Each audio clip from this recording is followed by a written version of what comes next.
गांव में लबूबू गुड़िया खरीदना मना है। भगवान जी, इस बार भी बड़ी उम्मीद से मैं ये खिलौने खरीद कर लाया हूँ। बस किसी तरह मेरी जल्दी जल्दी कमाई होने लगे ताकि धीरे धीरे मैं अपना सारा कर्जा चुका सकूं। खौफनाक, दिल दहला देने वाली इस भयानक रात में अकेला दिवाकर अपना ठेला लिए जंगल के रास्ते से चला जा रहा था। दूर दूर तक अंधेरे और सन्नाटे के सिवाय कुछ नहीं था। कितनी सुनसान सड़क है और ऊपर से ये घना अंधेरा भी। अगर मेरे सामने कोई भूत आ गया तो?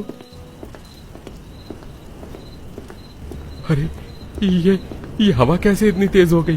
कहीं तूफान तो नहीं आने वाला है? हवा को चीरता हुआ दिवाकर अपने ठेले लिए तेजी से आगे बढ़ रहा था। तभी अचानक हवा थम जाती है और दिवाकर के सामने सड़क पर एक काली बिल्ली आकर खड़ी हो जाती है। काली बिल्ली? अरे बाप रे, ये बिल्ली मुझे इतना घूर घूर के क्यों देख रही है?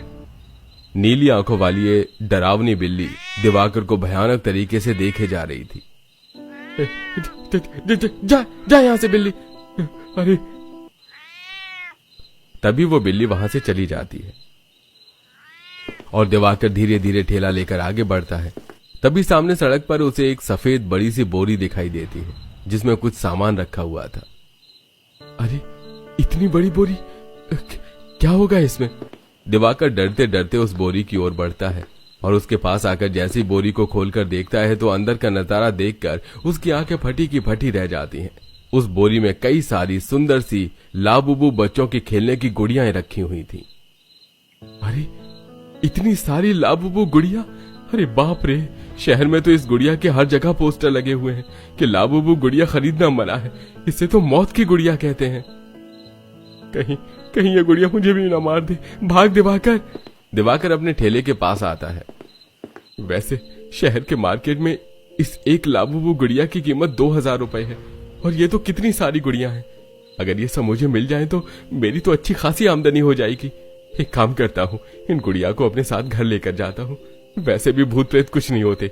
इस गुड़िया के बारे में लोगों ने बस अफवाह फैला रखी है कि ये लोगों को जान से मार देती है। तभी दिवाकर उन लाबुबू सुंदर गुड़ियों से भरी उस बोरी को अपने ठेले पर रख देता है। वाह वाह दिवाकर, आज तो बहुत ही बढ़िया माल हाथ लगा है रे। वैसे भी हमारे गांव में कहां किसी को इस शापित लाबुबू गुड़िया के बारे में पता है। देखना, इतनी सुंदर गुड़िया देखकर लोग इसे खरीदने के लिए पागल हो जाएंगे। थोड़े समय बाद दिवाकर पास के छोटे से गांव में अपने छोटे से मिट्टी के बने झोपड़े घर में आता है, जहां घर में दिवाकर की पत्नी हिमांगी और उसका बेटा विनय था। तभी दिवाकर हिमांगी को सारी बात बताता है। जी, आप इस भयानक लबूबू गुड़िया को क्यों लेकर आए जी? अपनी पड़ोसन जानकी बहन बता रही थी कि शहर में इस लबूबू गुड़िया को कोई नहीं खरीदता। कहाँ जाता है ये मौत की गुड़िया है, ये जिसके भी पास जाती है वो इंसान मर जाता है। अरे तुम भी क्या इन अंधविश्वास वाली बातों को लेकर बैठी हो? भूत प्रेत कुछ नहीं होते और ये तो बच्चों का खेलने का एक मामूली सा खिलौना है। भला ये कैसे किसी इंसान की जान ले सकता है? पूरा शहर यही बात कह रहा है जी। इस भयानक भूतिया डॉल के कारण कई सारे लोग अपनी जान गंवा बैठे। आप इसे वापस वहीं फेंक आइए जहाँ से आप इन लबूबू गुड़िया को लेकर आए हो। बाबा, मुझे गुड़िया दीजिए ना, कितनी सुंदर है गुड़िया। हाँ बेटा, ले। नहीं विनय, तो इस गुड़िया को हाथ नहीं लगाएगा। दिवाकर जी, ये क्या कर रहे हो आप? पहले ही इतने सालों बाद हमें संतान हुई है, क्या आप इसे भी हमारे जीवन से दूर करना चाहते हो क्या? अरे यार, तुम समझ क्यों नहीं रही हो? ये महज एक अफवाह है। अगर ये गुड़िया सच में शापित या प्रेत होती तो इतनी सारी ये गुड़िया मुझे वहीं जान से मार देती। फिर मुझे क्यों कुछ नहीं हुआ? ये सुनकर हिमांगी सोच में पड़ जाती है। भगवान जी ने हम गरीबों के जीवन में बदलाव लाने के लिए उम्मीद की एक छोटी सी किरण हमें दिखाई है। इस एक लाबुबू गुड़िया की कीमत 2000 रुपए है। सोचो, इतनी सारी गुड़िया बेचने पर हमें कितने सारे पैसे मिल जाएंगे। हिमांगी को भी अब दिवाकर की बातों पर विश्वास होने लगता है। अगले दिन सवेरे दिवाकर रोज की तरह सारे खिलौने अपने ठेले पर लाकर गांव के एक स्थान पर बैठकर अपनी खिलौनों की दुकान लगा देता है। दिवाकर इस गांव में सालों से बच्चों के खिलौने बेचने का काम किया करता था। वो शहर से होलसेल दाम में खिलौने लाता है। अरे सारे खिलौने तो अच्छी तरह से जम गए, अब बस ये लाबुबू गुड़ियाओं को जमाना बाकी है। तभी दिवाकर उन सारी लाबुबू गुड़ियाओं को एक जगह रख देता है। ये लाबुबू गुड़िया दिखने में बहुत ही सुंदर थी। तभी एक छोटी बच्ची अपने माता पिता अनुज मालती के साथ दिवाकर की दुकान में आती है तो दिया की नजर उस लाबूबू गुड़िया के ऊपर पड़ती है। माँ मुझे वो वाली गुड़िया चाहिए। तभी अनुज की नजर उस लाबूबू गुड़िया पर पड़ती है। लाबूबू गुड़िया? क्या हुआ जी, आप तो इस गुड़िया को देखकर ऐसे डर रहे हो जैसे कोई भूत हो। अरे ये मौत की गुड़िया है, ये इस गांव में कैसे आई? क्या साहब आप भी, अगर आपको ये गुड़िया नहीं खरीदनी है तो मत खरीदिए, पर इसके बारे में ऐसी झूठी अफवाह फैलाकर मेरे ग्राहकों को तो मत डराइए ना। अरे भाई आप समझने की कोशिश कीजिए, एक शापित भयानक लाबूबू गुड़िया है। शहर में इस गुड़िया के कारण हजारों लोग अपनी जान गंवा बैठे हैं। जिसके पास भी ये गुड़िया जाती है, ये गुड़िया उस आदमी को मौत की नींद सुला देती है। शहर में जगह जगह इस गुड़िया के पोस्टर भी लगे हुए हैं कि कोई उसे नहीं खरीदेगा। अगर ये गुड़िया सच में शापित है तो मुझे और मेरे परिवार वालों को अब तक कुछ क्यों नहीं हुआ? मेरा बच्चा तो दिन रात इस गुड़िया के साथ खेलता है। ये सही कह रहे हैं जी, मुझे भी लगता है कि ये सब अफवाह है, वरना एक बेजान खिलौना कैसे किसी इंसान की जान ले सकता है। बिल्कुल सही कहा आपने मेम साहब। मार्केट में इस एक गुड़िया की कीमत 2000 रुपए है और यही देखकर कुछ बदमाशों ने इसे जमा करना शुरू कर दिया ताकि आगे चलकर वो इन लाबूबू गुड़िया को और भी ज्यादा कीमत में बेच सके। इसलिए उन्होंने ऐसी गलत अफवाह फैला दी कि इस गुड़िया के कारण लोग मर रहे हैं और उन्होंने इस लाबूबू गुड़िया को मार्केट में आने से रोक दिया। अनुज दिवाकर की बातों पर गौर करता है। ठीक कह रहे हो आप भाई, मुझे अब यकीन हो गया कि इस लाबूबू गुड़िया की बात एक अफवाह है। तभी अनुज दिवाकर से 2-2 हजार रुपए की वो लाबूबू गुड़िया खरीद कर उसे अपनी बेटी को देकर तीनों वहां से चले जाते हैं। वाह वाह वाह, एक ही खिलौना बेचने पर मुझे 2000 रुपए मिल गए। अरे इतनी सारी कमाई तो मेरी आज तक नहीं हुई। जितना खुश होना है हो लो दिवाकर, क्योंकि अब यहाँ से शुरू हो चुका है तेरी मौत का खेल। गुड़िया की बात दिवाकर को सुनाई नहीं दे रही थी। बस इसी तरह 2 से 3 ग्राहक और आ जाए और वो भी मुझसे ये लाबूबू गुड़िया खरीद ले, उसके बाद तो मेरे पास पैसा ही पैसा होगा। शाम का समय गांव का एक निवासी कुलदीप अपने बेटे अभय के साथ दिवाकर की दुकान में आता है। लो आ गई दुकान, अब बताओ बेटा कौन सा खिलौना खरीदना है तुम्हें? तभी अभय की नजर उस लाबूबू गुड़िया पर पड़ती है। मुझे वो डॉल चाहिए पापा। अच्छा ठीक है भाई साहब, कितने की है ये गुड़िया? साहब 2000 रुपए की। कुलदीप दिवाकर को पैसे देता है और उससे गुड़िया लेकर अपने बेटे के साथ वहां से चला जाता है। रात का समय दिया इसी गांव में अपने बड़े से घर में उस लाबूबू गुड़िया के साथ खेल रही थी। तभी मालती अनुज उनके पास आते हैं। बिटिया बहुत रात हो गई है, चलो अब सो जाओ। तभी दिया उस लाबूबू गुड़िया को लेकर अपने माता पिता के साथ कमरे में आती है और उस गुड़िया को सामने टेबल पर रख देती है। थोड़े समय बाद अनुज, मालती और दिया ये तीनों गहरी नींद में सो जाते हैं। रात के 12 बजे अचानक वो लाबूबू गुड़िया हिलने लगती है। अब समय आ चुका है इन तीनों को भी ऊपर पहुंचाने का। तभी वो गुड़िया अचानक ही भयानक गुड़िया बन जाती है। उसका चेहरा लाल हो चुका था। तभी वो अपने आप हवा में उड़ने लगती है। दिया मेरी बच्ची, उठ जाओ बेटा, अब बहुत सो लिए, ये दुनियावी नींद है, अब तुम्हारी हमेशा के लिए सोने का समय आ चुका है। तभी गुड़िया की आवाज सुनकर दिया नींद से जाग जाती है तो गुड़िया को हवा में उड़ते और उसके भयानक रूप को देखकर वो जोर से चिल्लाती है, मम्मी बचाओ। तभी दिया बेहोश हो जाती है। अगले दिन जब उसकी आंख खुलती है तो बेड पर उसकी माँ की लाश पड़ी थी और सामने वही गुड़िया टेबल पर रखी हुई थी। माँ उठिए, माँ क्या हुआ आपको? माँ माँ। मालती का काफी खून बह रहा था। तभी उसका पिता एक चाकू लेकर कमरे में आता है। अनुज पागलों जैसी हरकत कर रहा था। उठ गई मेरी नन्ही राजकुमारी। पापा क्या हुआ आपको? तेली माँ को तो मैंने मार दिया, अब तेली बाली दिया है दिया।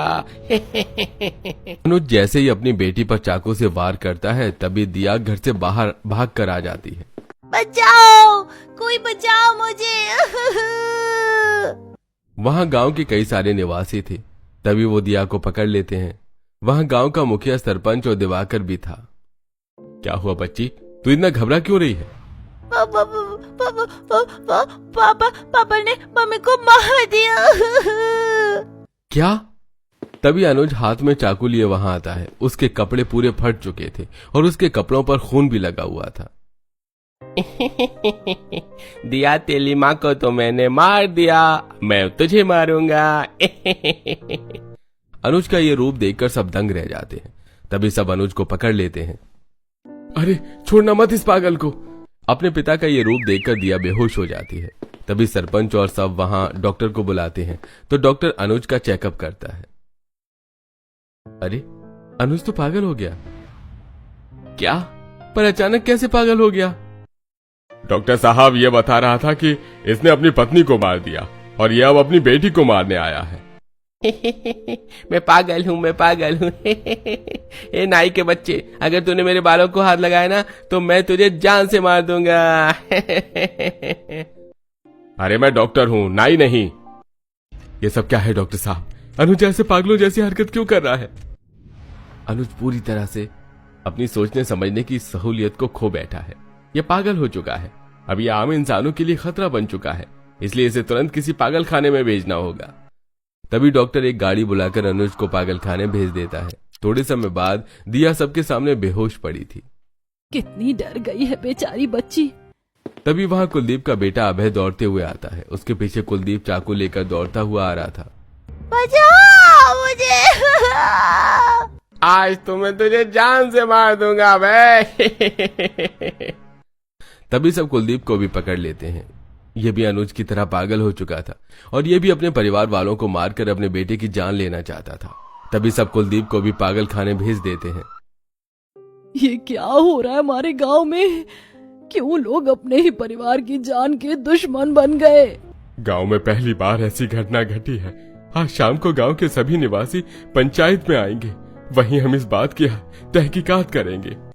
शाम का समय गांव के सारे निवासी पंचायत में बैठे थे। सामने मुखिया और सरपंच दोनों बैठे थे। अरे एक ही हादसे में हमारे गांव के 4 निवासियों ने अपनी जान गंवा दी। ये बड़े दुख की बात है। अरे गांव के निवासियों, आखिर अनुज और कुलदीप दोनों अचानक से अपना दिमागी संतुलन कैसे खो बैठे? ये बात तो हमें भी समझ नहीं आ रही सरपंच जी। सरपंच साहब, जब इंसान अपनी दिमागी संतुलन खो बैठता है ना, तो वो पूरी तरह से दिमागी तौर पर पागल हो जाता है। फिर वो कुछ भी कर सकता है।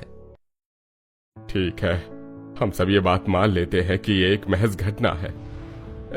अब इन बच्चों से तो हम कुछ पूछ नहीं सकते, क्योंकि ये तो इतने डरे हुए हैं कि ये कुछ बोल भी नहीं पा रहे हैं। गांव वाले इस घटना को एक हादसा समझकर भूल जाते हैं। कुछ दिन बाद दिवाकर अपनी दुकान में था। तभी उसकी दुकान में मनोहर आता है। मनोहर इस शहर का जाना माना रईस आदमी है। उसके साथ उसके 3 बच्चे भी आए थे। पिताजी, हमें वो गुड़िया चाहिए। देखिए कितनी सुंदर गुड़िया है ये। दिवाकर, ये 4 गुड़ियां दे दे मुझे। तभी दिवाकर मनोहर को 4 लाबूबू गुड़िया दे देता है। रात के समय, रात के 11 बज गए। आज तो बहुत देर हो गई मुझे दुकान पर। जल्दी से सामान समेट कर घर जाता हूँ। हिमांगी मेरी राह देख रही होगी। दिवाकर सारा सामान ठेले पर लेकर सड़क से अपने घर की ओर जाने लगता है। तभी रास्ते में उसे मनोहर का बड़ा सा घर दिखाई देता है, जहां घर में से लोगों और बच्चों के चीखने की आवाजें आ रही थी। अरे ये तो मनोहर मालिक का घर है। इनके घर से इतने चीखने चिल्लाने की आवाजें क्यों आ रही हैं? तभी दिवाकर मनोहर के घर की खिड़की के पास आता है, जो खुली हुई थी। तभी वो अंदर देखता है तो अंदर मनोहर उसके परिवार वाले रो रहे थे, चीख रहे थे और उनके सामने दिवाकर की वही लाबूबू 4 गुड़िया जो हवा में उड़कर मनोहर के परिवार वालों को मार रही थी और जोर जोर से हंस रही थी। ये देखकर दिवाकर दौड़ते हुए अपने ठेले के पास आता है।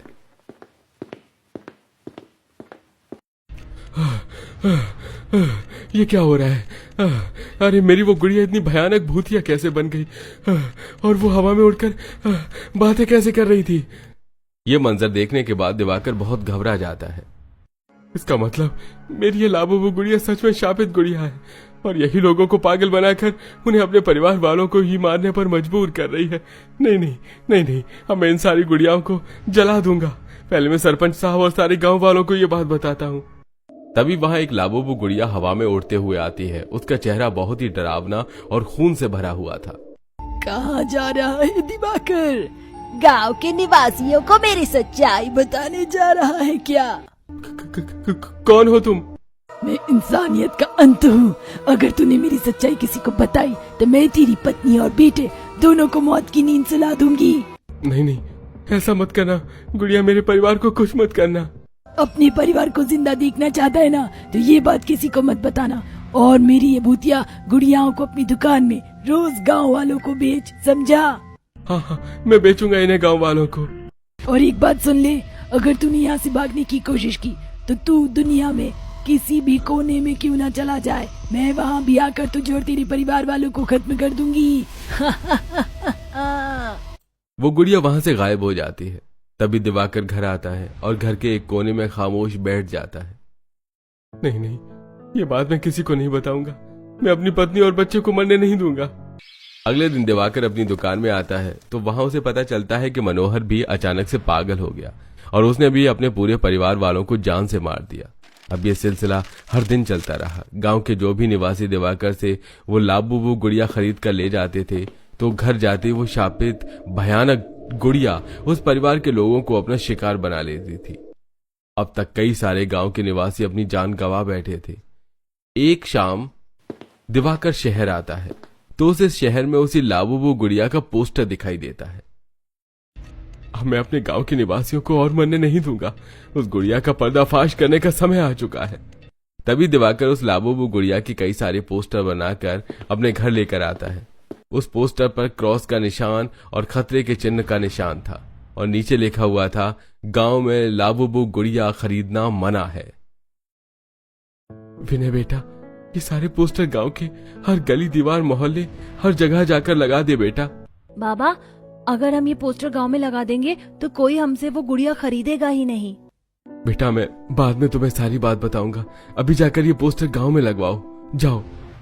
विनय और हेमांगी जैसे ही बाहर आते हैं तो उनके सामने एक भयानक चुड़ैल आती है। अच्छा, तो तुम दोनों ये काम करने जा रहे हो? तभी चुड़ैल दोनों को पकड़ लेती है और उन्हें एक बोतल में कैद करके दिवाकर के पास आती है। चुड़ैल। तभी वो चुड़ैल अचानक से भयानक लाबूबू गुड़िया बन जाती है। ये सारी लाबूबू गुड़ियाएं मेरी हैं और इन्हीं की सहायता से मैं लोगों को पा रही हूँ। मैंने क्या कहा था तुझे दिवाकर कि तू मेरी सच्चाई किसी को नहीं बताएगा? मुझे माफ कर दो, मेरे परिवार वाले को छोड़ दो। अब तेरी पत्नी और तेरा बेटा ये दोनों मेरे पास 2 दिन तक कैद रहेंगे। अगर 2 दिन में तू 100 लोगों को मेरी गुड़िया नहीं बेच पाया तो मैं तेरे बच्चे और तेरी पत्नी की गर्दनें उनके शरीर से उखाड़ दूंगी, समझा तू? इतना कहकर वो गुड़िया दिवाकर की पत्नी और बेटे को लेकर वहां से गायब हो जाती है। ये कैसी दुविधा में फंस गया मैं, भगवान जी। अब कैसे बेचूं मैं 100 लोगों को ये गुड़िया? अगले दिन दिवाकर गांव में आता है। नहीं, 2 जनों के बदले मैं 100 लोगों की जान खतरे में नहीं पड़ने दूंगा। तभी दिवाकर गांव में पंचायत बिठाकर सारे निवासियों को सारी बात बताता है। ये सुनकर सबके होश उड़ जाते हैं। अरे क्या, एक चुड़ैल इन गुड़िया के जरिए लोगों को मार रही है? अरे बाप रे, यह तो काफी गंभीर मामला है। अब क्या करें हम? मेरे पास एक उपाय है सरपंच जी। रात का समय गांव के सारे निवासी दिवाकर की वो लाबूबू गुड़िया को अपने हाथों में लेकर गांव के एक स्थान पर बैठे थे। तभी वहां भयानक चुड़ैल प्रकट होती है। वाह दिवाकर, आज तो तूने दिल खुश कर दिया मेरा। मेरी भूतिया गुड़िया साथियों, इन सारे इंसानों को मौत की नींद सुला दो। तभी सारे लोग उन सभी गुड़िया को जला देते हैं। तुमने मेरी गुड़ियाओं को जला दिया, अब मैं किसी को नहीं छोड़ूंगी। तभी वहां एक तांत्रिक बाबा आते हैं और वो उस चुड़ैल को एक पिंजरे में कैद कर देते हैं। बाहर निकालो मुझे। बहुत खेल लिया तूने चुड़ैल मौत का खेल, अब तेरा अंतिम समय आ चुका है। तभी बाबा अपने तंत्र मंत्र की शक्तियों से उसी पिंजरे में उस चुड़ैल को अपनी शक्तिशाली आग लगा देते हैं, जिसके बाद वो चुड़ैल वहां से गायब हो जाती है। तभी दिवाकर की पत्नी बेटा भी वापस आ जाते हैं। एक बात समझ में नहीं आई बाबा, आखिर ये चुड़ैल थी कौन? पुत्र, ये बड़ी लंबी कहानी है। अगर तुम्हें जाननी है तो तुम्हें इस कहानी का पहला पार्ट देखना होगा कि आखिर वो चुड़ैल कौन थी और क्यों वो लोगों को मार रही थी। बाबा वहां से चले जाते हैं। अरे ये तो एक अजीब सा सस्पेंस हो गया यार। अब देख क्या रहे हो? आप लोग जल्दी से इस कहानी के पहले पार्ट के लिए कमेंट्स कीजिए। इतना खुश होने की जरूरत नहीं है गांव वालों, अभी मेरा अंत नहीं हुआ है, मैं फिर से लौट कर आऊंगी। ये सुनकर गांव का हर निवासी डर के कारण कांपने लगता है। तो दोस्तों कैसी लगी आपको ये कहानी? कमेंट्स करके जरूर बताइएगा।